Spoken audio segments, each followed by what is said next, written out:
tout comme Pape Ndiaye à l'éducation, on savait les jours de François Braun au ministère de la Santé comptés. Il a finalement quitté le gouvernement d'Elisabeth Borne à la suite du remaniement tant attendu et enfin annoncé ce jeudi 20 juillet. C'est Aurélien Rousseau qui le remplace au ministère de la Santé. Au médecin urgentiste issu de la société civile succède donc un énarque expérimenté et âgé de 47 ans. Passé par les cabinets de plusieurs premiers ministres, Manuel Valls et Bernard Cazeneuve de 2015 à 2017, puis Elisabeth Borne de mai 2022 à juin 2023, le haut fonctionnaire a entre-temps dirigé l'Agence régionale de santé, ARS, d'Île-de-France et a notamment dû faire face à la gestion des conséquences de l'incendie de Notre-Dame de Paris, ainsi qu'à la crise sanitaire liée à la pandémie de coronavirus. Des problèmes de santé, Aurélien Rousseau en a aussi traversé.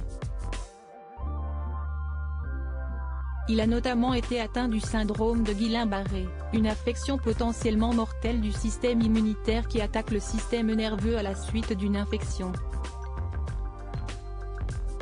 Si les symptômes peuvent se limiter à de simples faiblesses musculaires et la perte de sensation dans les membres, ils peuvent aussi aller, dans les cas les plus graves, jusqu'à une paralysie des membres ou des muscles du visage. L'Organisation mondiale de la santé, OMS, précise par ailleurs que 20 à 30% des patients sont également atteints aux muscles thoraciques, ce qui provoque des difficultés respiratoires. Frédéric Mitterrand, Édouard Philippe. Ces politiques ont révélé ou caché une maladie plusieurs mois en réanimation et paralysé. Ce fut justement le cas pour le nouveau ministre de la Santé qui avait alors été placé en réanimation pendant de longs mois et paralysé, rapporte France Info. Aurélien Rousseau a d'ailleurs gardé quelques séquelles et s'est livré sur cette épreuve dans son essai La blessure et le rebond, dans la boîte noire de l'État face à la crise, paru l'été dernier et dans lequel il évoque également sa dépression, à la fin de la crise du Covid-19. Il faut aussi savoir entendre les petits signaux, ne pas se croire à l'abri des ennuis de santé.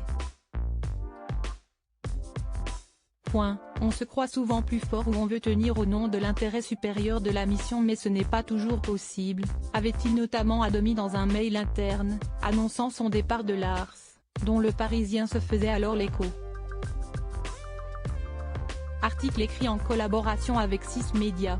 Crédit photo, Stéphane Le Mouton.